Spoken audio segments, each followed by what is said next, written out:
Tessa from Mama's Geeky here. Thank you so much for stopping by my YouTube channel. Hi, I'm Tessa with mamasgeeky.com, and my question is for Marshall. The cinematography in this is amazing. I always feel like I'm so sucked into this and the suspense, and I just want to know where your inspiration for this came, because you do a great job of making it super dark, super suspenseful.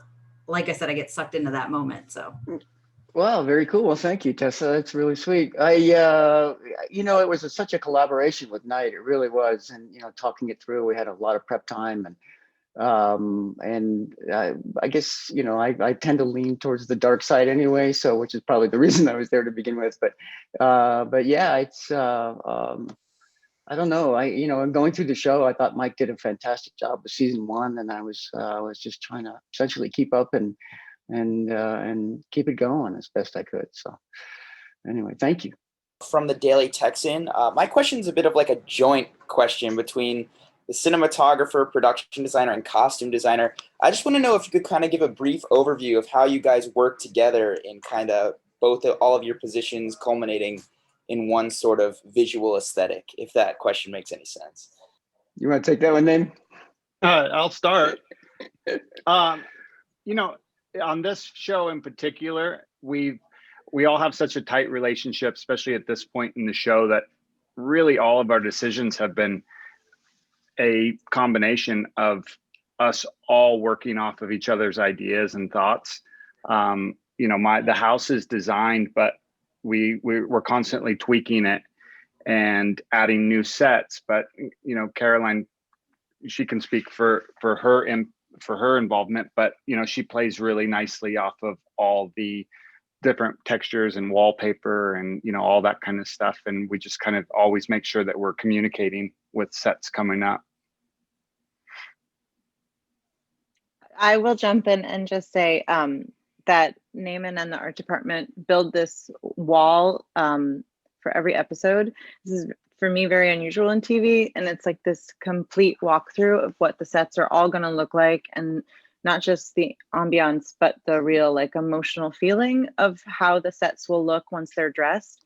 And so I'll go to that wall, and everyone will, props, the actors, the incoming directors, cinematographer, everyone will just kind of look at the wall. And then by the time you're prepping the episode, you have a true feeling of the mood that you're building off of, and it's a really nice springboard for all of us to collaborate, and something that I just feel like we should all be doing on every show we go to in the future. Very tactile. Yeah, I mean, I couldn't agree more. The production design is absolutely fantastic on the show. It's a pleasure to shoot. So I had the good fortune of being the first cinematographer to shoot inside the attic, which was just an amazing place to kind of introduce and get a vibe for, or establish a vibe for. So between the set dressing, production design, obviously the wardrobe, it really, really comes together in a beautiful palette. So makes my job easy. I'm Ines from Synesthesia from Peru. My first question is also for Marshall. Huge fan of your work. I think what you did in Servant is great. But I was wondering, since I think recently with the different streaming platforms, we see a lot of shows that are directed by many different directors. Like each episode is a different director. And I think that is something that's very special. That also happens in Servant. I was wondering really if your job as a cinematographer changed with the director of each episode, or do you have a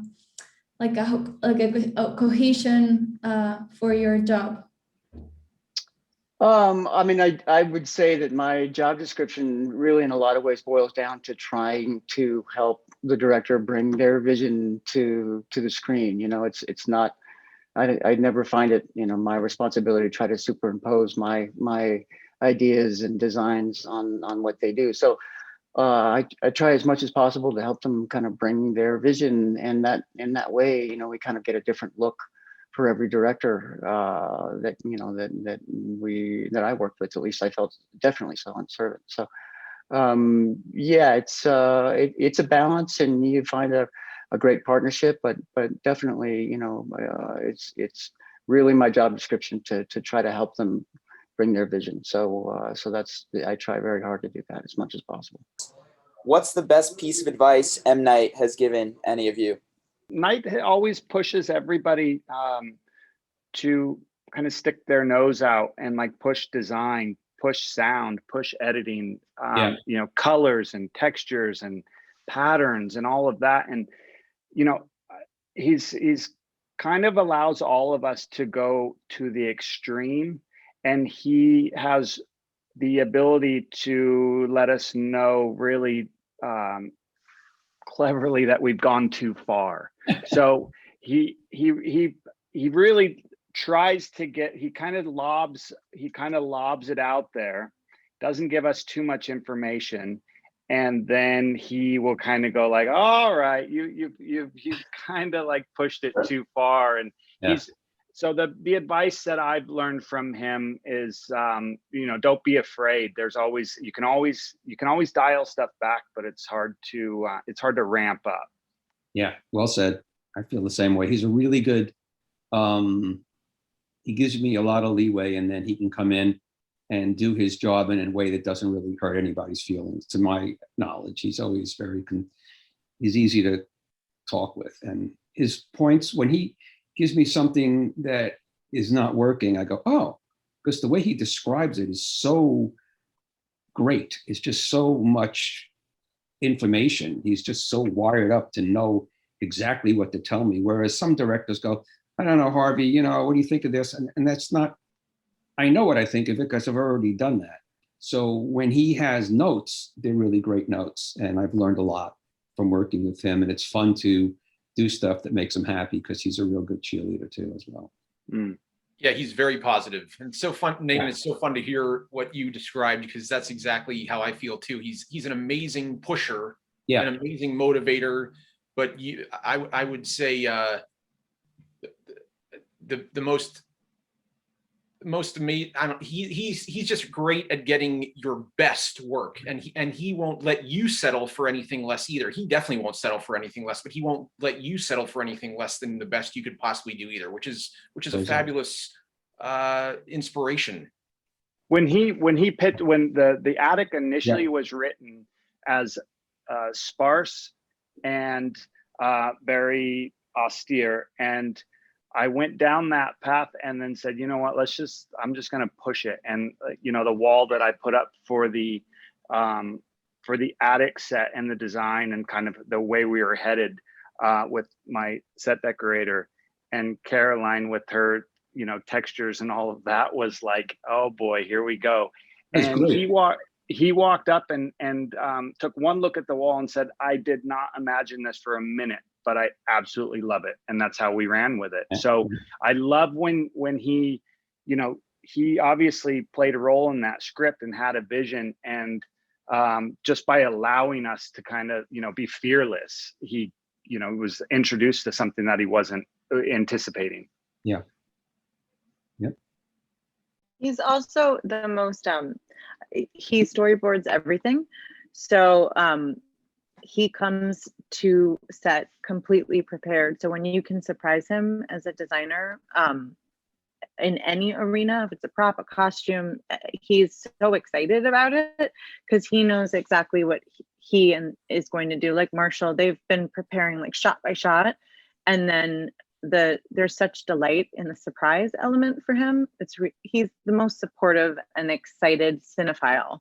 And so to get to be in the domain of that is really lovely. And also, as everyone has said, it just pushes you, you know, when you're not giving him your best, and there's nothing but support, and you just want to get to the best. You just want to get there for him.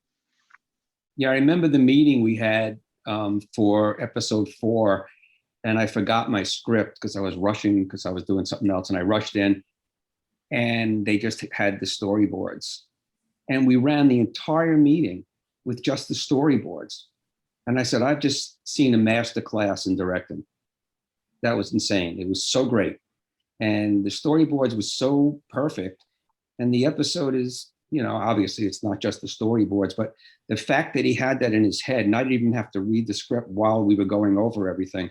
He talked to Naaman about this. He talked to different people about different things. And I was just putting it together in my head while we were having that meeting. And I didn't even have the script, all I had was storyboards. It was great. And his storyboards are extremely rudimentary, and when you look at them, one might think that they're too simple. And too confusing, and the scale, and all of that. And I've talked with Knight about it, because he's always kind of like, it's not the art department, like they're rough, but he does it for a reason. And the reason he told me is that it allows people the idea to see what he's going to do in that frame, but he doesn't want to instigate any ideas as far as the architecture that's in it, or the costume, or the hair, and all of that, where a lot of storyboard artists and directors, they get so finite on the details that you almost feel scared to go like, I know, but it says look at, he's got a striped shirt on, or it looks like he's got like a couch in back of it. Knight, he can get everything he needs to in those storyboards, camera angle, lens, movement, without telling you what your set or your, the mood needs to be. Well, initially, Knight and I, when we were designing Leanne's room, or when I was designing Leanne's room, we wanted to keep a sense of the old house, and before the remodel of the downstairs, and the upscaleness. So when you get up to Leanne's room, you feel the timeless sense of color and textures in her room. And, just talking with Knight, he and I came up with the idea of a mural that was maybe painted, turn of the century, and it's been left and preserved. And maybe that's one reason why her room still has the quality of being left unmolested. And the idea with the mural, I have an illustrator that I can kind of just give ideas to, and the sense of wandering, and loneliness, and fear, and death, and mourning. I just put a whole bunch of words together and kind of sent him an email and said, can you play with some ideas with all of these, mash them together, and have this like twisted religious sort of, out of a Bible storybook look to it. And, within about 2 or 3 renditions, we landed on it. And he gave a very rough, I didn't even ask him to go any further than he did with the illustration, because I didn't need to know any more information. And then I handed it to an artist on my crew, who then hand painted it on the wall. Thank you so much to all of my monetary supporters, my members here on YouTube, as well as my patrons. If you haven't joined yet, please consider doing so. We have some really awesome perks, including a monthly Zoom meeting where we get to talk face to face. Thank you again to everyone who supports me.